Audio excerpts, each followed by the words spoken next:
Hello, welcome to my 74th tutorial and the second episode in this series. From this episode onwards I'll be using the name Hitfilm instead of Hitfilm Express when referring to the software.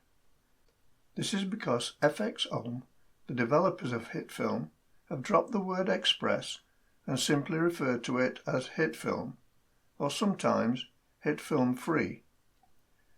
The paid-for versions of Hitfilm are referred to as Hitfilm Creator and Hitfilm Pro. One important thing I must point out: it is only possible to export video up to and including HD using Hitfilm. If you're working with 4K or 8K video, you must use either Hitfilm Creator or Hitfilm Pro respectively. You can work with resolutions greater than HD, but unless the media is scaled down to HD after it's placed on the timeline, a watermark will be superimposed onto it. I'll talk more on this in episode 3, when I deal with basic editing. As described in episode 1, the Hitfilm workspace consists of a number of containers and panels. To recap, a panel is a window whose contents perform a particular function. A container is a window that has one or more panels that are tabbed for individual access. The predefined default workspace has containers and panels that will suit most occasions, but there will be times when additional tools may require accessing. The panels for these tools can be loaded into the workspace, moved to a suitable position and docked, either as an individual panel or as a tabbed panel within a container. In this tutorial, I want to describe all the features that enable you to load, move, resize, dock, undock, and delete panels. When you launch Hitfilm and select Create New from the Start page, you'll be prompted to set the project's settings. I'll deal with these settings in episode 3. After you click OK, there may be a short delay, 2 or 3 seconds, before the default workspace appears. I described each panel and container briefly in episode 1. Hitfilm provides a number of predefined workspaces which can be accessed by selecting the window option on the main toolbar. Click on Workspaces and a list of options will be displayed. The first 7 options are the predefined workspaces. After the 7th option, the names of any saved workspaces will be displayed. The last 3 options allow you to save the current workspace as a custom one, delete the current workspace, or reset the workspace to default. Note that you can only delete custom workspaces. If none of the predefined workspaces suit your purpose, you can customize the current workspace and save it.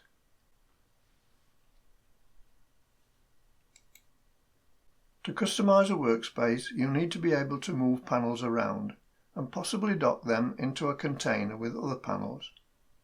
The simplest way to do this is to click and hold on the Label tab of the panel you want to move, then drag it away.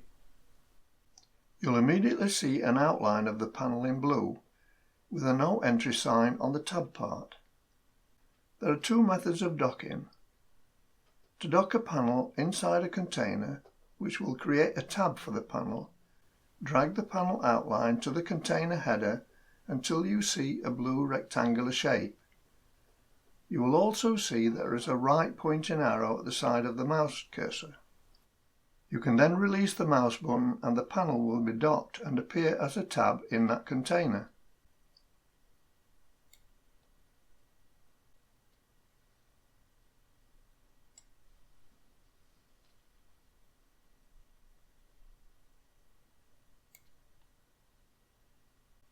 The other method is when you want the panel to exist on its own, effectively becoming a container with only one panel. To do this, drag the panel away as previously.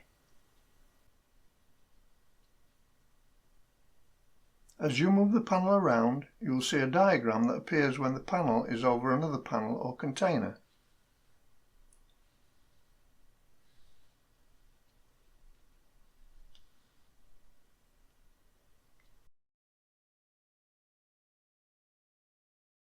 Moving the panel tab over the diagram changes the no entry sign to an arrow, and the diagram highlights where the panel will be docked if the mouse button is released.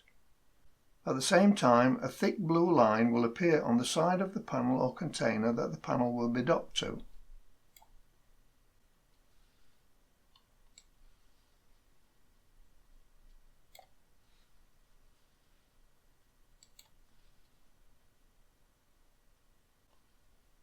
At the side of every panel name you will see a hamburger icon, 3 horizontal lines. Unfortunately, because of the dark interface, the icon is difficult to see unless the mouse cursor is over it.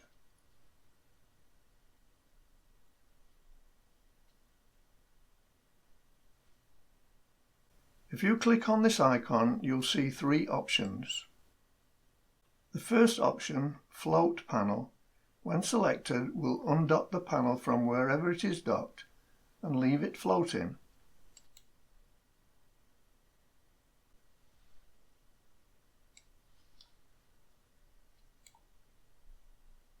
This option is not available for the Viewer panel.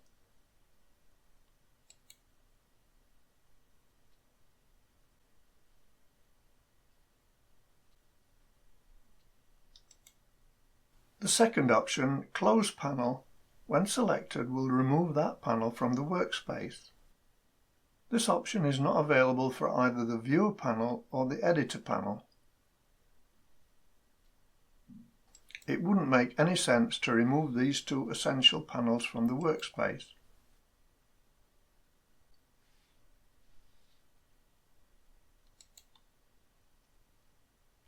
The third option opens the online help documentation for that particular panel.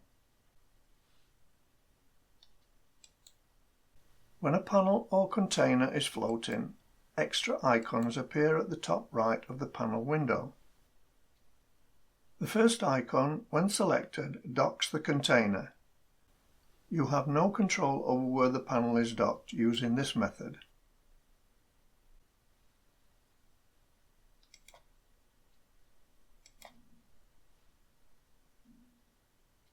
The second icon causes the panel to maximize, filling the screen. The second icon then allows you to restore the panel to its previous size and position. The third icon closes the panel.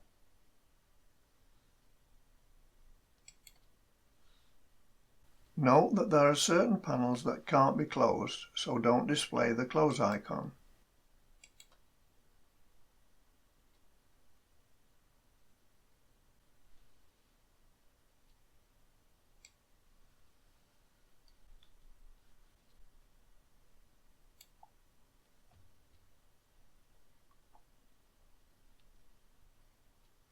To open the closed panel again, you must select Window in the main toolbar, then select the name of the panel.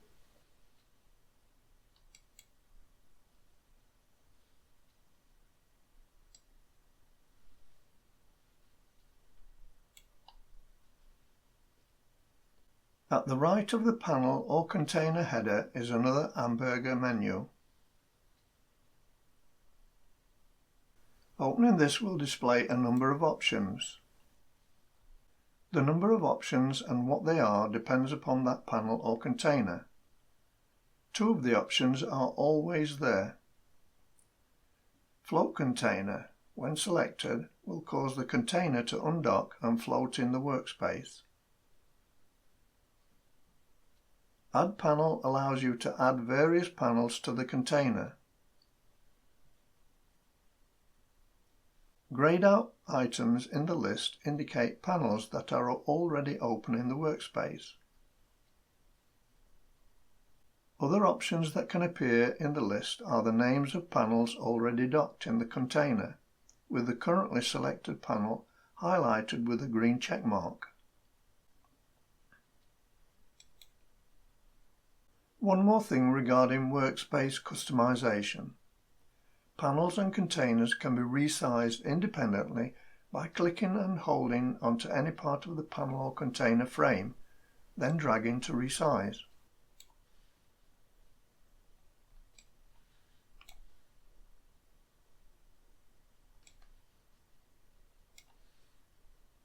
When you finalize your custom workspace, save it by selecting Window from the main toolbar, then Workspaces and Save Workspace. You'll be prompted to give it a name.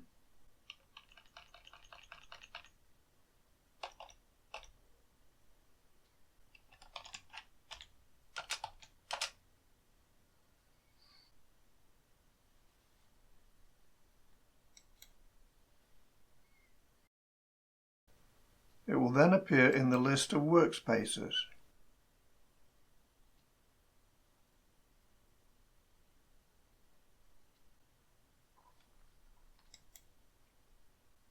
Workspaces, including any custom ones, are stored in this location. Note, however, that the file names for any custom workspaces bear no resemblance to the names in the workspace list. Finally, if everything goes wrong and you want to revert to default, select Window from the main toolbar, then Workspaces, and Reset Workspace.